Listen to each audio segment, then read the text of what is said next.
Selamat menyaksikan. Pemerintah usir Habib Ba'alawi dari Indonesia, ngaku-ngaku cucu Nabi Muhammad, ternyata bukan. Setelah sekian lama vakum menulis karena mendapat peran baru sebagai pelayan Bani Wali Songo, maka alhamdulillah di malam Maulid Nabi 1445 Hijriah ini bisa menyempatkan diri mereview segalanya. Sebagai pelayan maka melayani tuannya.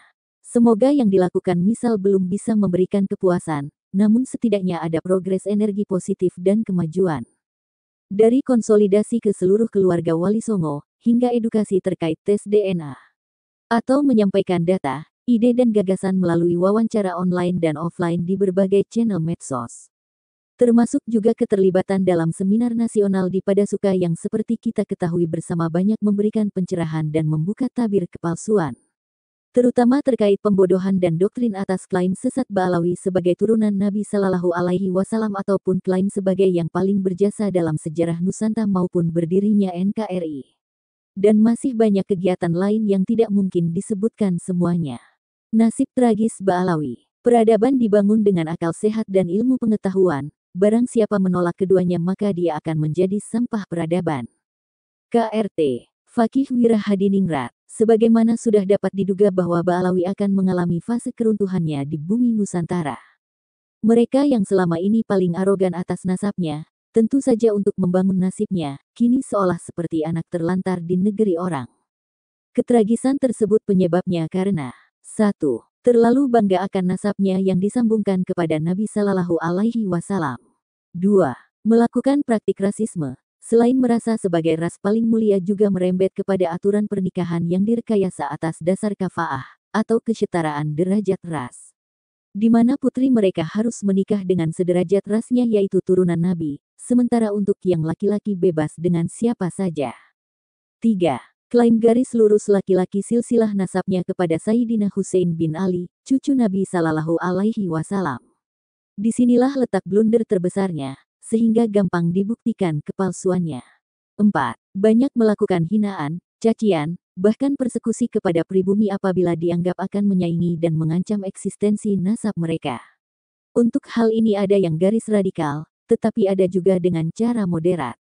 Cara kedua inilah yang paling sulit dideteksi, karena diantaranya menggunakan organisasi sufisme dan merapat ke Nuh. Disinilah Nuh menjadi tersandera, bingung mau berbuat apa. Beruntunglah saudara-saudara yang di Muhammadiyah, sejak dulu waspada dengan urusan beginian.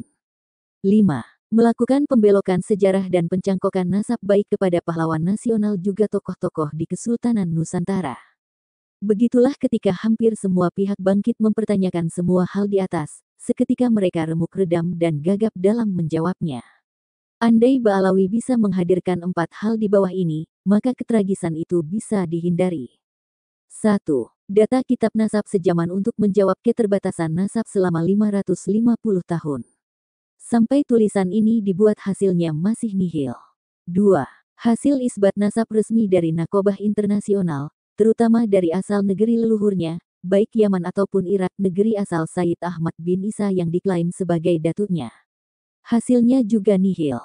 3. Hasil tes YDNA yang presisi sebagai keturunan lurus laki-laki dari Imam Hussein, J1 FGC 30416 bin Ali FGC 10500. Hasilnya, jangankan menemukan kedua haplotype di atas, haplogrupnya saja bukan J1, malah G2. Artinya, selain gagal sebagai keturunan lurus laki-laki, malah terdeteksi bukan ras Arab.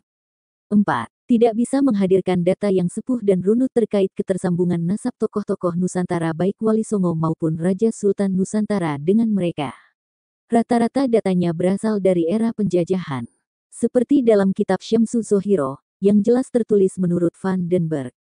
Tokoh ini adalah konseptor utama pengacau sejarah Nusantara yang memiliki anak buah diantaranya Snoek Hurgronje dan Mufti Batavia Usman bin Yahya.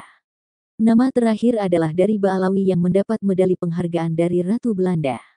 Artinya, klaim mereka sebagai yang paling berjasa di Nusantara telah gagal total. Sebuah rencana jahat masif yang layu sebelum berkembang. Realita dari 4 hal tersebut di atas adalah 1. Mereka tidak akan pernah menemukan kitab nasab sezaman. Karena pendataan nasab Nabi Sallallahu Alaihi Wasallam ternyata berjalan demikian rapi dari masa ke masa, saling terjalin dan terjaga hingga kini. Dan itu diwujudkan dengan adanya Majelis Saadatul Ashraf dari tiap bani dan tiap negara. 2. Mereka tidak akan pernah dapat isbat dari Nakobah Yaman, karena data keluarga Nabi ternyata sudah demikian rapi, bahkan di abad 7 Hijriah sudah pernah diadakan sensus. Untuk Nakobah Irak, tentu akan lebih tragis lagi, karena Sayyid Ahmad bin Isa hanya punya 3 putra, Muhammad, Ali dan Hussein, dan tidak ada nama Ubaidillah yang diklaim sebagai datuknya Ba'alawi. Bahkan tidak pernah hijrah ke Yaman. Semua sudah kami tulis dalam edisi sebelumnya. 3. Apalagi untuk tes DNA, kegagalan di sini membuktikan bahwa catatan Tuhan tidak pernah salah. Haplogrup G mereka menunjukkan garis laki mereka berasal dari Kaukasus, dan haplotype mereka yang memiliki kode PF 3296 identik dengan keluarga Yahudi Ashkenazi. Bila ini dikaji lebih dalam, mereka yang sama sekali bukan bangsa Arab, apalagi Bani Hashim Quraisy. Justru adalah Yahudi Khazari dari Kaukasia, yakni keturunan dari suatu bangsa yang hidup dari merampok di jalur sutra. Suku ini memeluk agama Yahudi di zaman The Great Solomon, Sulaiman alaihi salam untuk memperoleh perlindungan dan jatah jalur sutra yang strategis di Kaukasus. Mereka sama sekali bukan keturunan Ibrahim alaihi salam. Karena bangsa Yahudi yang keturunan dari 12 suku putra Yakub bin Ishak bin Ibrahim harusnya haplogrup YDNA-nya juga J1. Bila Quraisy Bani Ismail bin Ibrahim, J1L859, mereka J1L860. Kerajaan KHAZARI ini beribu kota di Itil, musnah akibat sebuah bangsa asing dari Mongol hingga kerajaan Rusia. Yahudi Khazar ini terkenal sebagai Yahudi suku ke-13, di luar keturunan 12 suku Abrahamik di atas. Bahkan menurut pakar eskatologi dunia, Syekh Imron Hossein, Ya'juj-Ma'juj itu manusia biasa yang jahat dan membuat kerusakan di muka bumi, munculnya dari Kaukasus. Yaitu Yahudi garis ke-13 yang kini mendirikan negara Zionis Israel, dan sebagian lainnya menyebar ke seluruh dunia, baik tetap beragama Yahudi maupun menjadi Yahudi kripto beragama di luar Yahudi. 4. Kegagalan di poin ini diperparah dengan mengklaim nasab terah kerajaan Nusantara ke Ba'alawi. Ibaratnya menggunakan jurus dewa mabuk, namun benturkan kepala ke batu cadas. Kengawuran itu misalnya, mengklaim terah Pakubuwono ke Assegaf, sementara Hamengkubuwono ke bin Yahya, konyol bukan? Padahal keduanya berangkat dari satu kakek yang sama yaitu Amangkurat Jawi. Atau yang sekarang sedang viral, pahlawan yang gugur di perang Sepehi lawan Inggris, yaitu Senopati Singo Barong alias KRT. Sumodiningrat, cucu Sultan Hamengkubuwono pertama dibelokkan ke bin Yahya Ba'alawi. Tentu saja ini akan semakin mempercepat rungkatnya nasib Ba'alawi di Nusantara. Nasib tragis pendukung Ba'alawi. Tiap orang punya hak untuk goblok, tetapi beberapa orang telah menyalahgunakan hal itu secara berlebihan. Al-Habib Yosef Stalin, Bapak Komunis Uni Soviet, Yahudi Khazari berhaplogrup YDNAG, sama dengan Ba'alawi. Apabila majikannya akan bernasib tragis gara-gara bernasab utopis, maka tentu saja jongosnya pun akan bernasib sama, bahkan mungkin lebih pahit. Kenapa? Karena sejarah sering terulang, majikan tetap selamat namun jongosnya biasanya dijadikan korban atau martir untuk melindunginya. Mereka yang tidak mau belajar dari kesalahan sejarah, akan dikutuk untuk mengulanginya. Berdasarkan pemetaan, maka pengikut Ba'alawi bisa dibagi dalam 3 kelas. 1. Golongan akademis yang termotivasi dalam dialektika ilmiah, atau kemungkinan ada juga karena imbalan materi demi biaya penelitiannya. 2. Golongan santri yang bersanad ke Ba'alawi. 3. Golongan masyarakat awam korban doktrinal. Prediksi terkait ketiga golongan tersebut di atas. 1. Golongan ini sulit diminta kesetiaannya, ibaratnya pasukan bayaran, bila imbalan yang ditawarkan tidak memadai, atau dialektika keilmuan sudah tidak menarik mereka akan mudah berbalik arah. Nasib golongan ini relatif akan lebih aman bila segera pandai membaca situasi. Namun tetap saja mereka akan tercatat dalam sejarah, pernah berdiri di sisi sebelah mana. 2. Golongan ini adalah yang paling gamang. Karena sebenarnya mereka kaum ilmiah juga, namun kadang banyak yang masih berpandangan bahwa bila bersanad ilmu kepada seseorang, maka benar atau salah tetap harus dibela. Padahal harusnya faham bahwa urusan nasab itu urusan takdir, urusan hitam putih. Beda dengan urusan ilmu, di mana siapa saja bisa pandai asal mau belajar, dan mengangkat guru juga bisa dari bangsa manapun, tidak harus turunan nabi. Golongan santri yang cerdas, tetap akan jernih dalam memandang hal ini. Karena mentuhankan guru yang salah itu juga kejahatan dalam agama, ikut andil dalam penyesatan kepada umat. Apalagi ini urusannya dengan kesucian Nabi Sallallahu Alaihi Wasallam terkait derajat terkutuk malun, masalah pernasaban. Guru kita tidak maksum, bila salah wajib ditinggalkan. Janganlah mengambil guru yang palsu apalagi berderajat terkutuk di sisi Tuhan. Kecuali kita juga ingin hal yang sama nasibnya. 3. Golongan terakhir ini adalah harapan terakhir dari Ba'alawi untuk bersembunyi dan memanfaatkan segalanya. Narasi kebohongan dengan memanipulasi golongan terakhir ini minimal bisa memperpanjang nafas merasa mulia di Nusantara. Namun sampai kapan akan terus bersembunyi? Sampai seluruh anak cucu kita wajib tes DNA demi identitas diri dan kepentingan kesehatan. Kalau ini dilakukan, kita akan dikutuk anak cucu sebagai moyang pendusta. Atau sampai nakib pencatat nasab keturunan Said Ahmad bin Isa dari Irak datang, dan bersaksi kalau kakek-kakek mereka tidak punya saudara bernama Kang Ubed. Wah, tambah jadi bahan tertawaan nanti. Maka sebelum semua itu terjadi, sebaiknya bertaubat, ikhlas menerima takdir ilahi.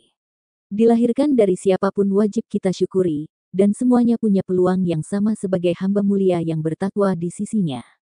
Selain dosa pribadi, juga dosa berjamaah karena menyesatkan orang yang motivasinya sebenarnya baik, cinta ahlil bait Nabi tapi ternyata kepada si pemalsu nasab Nabi.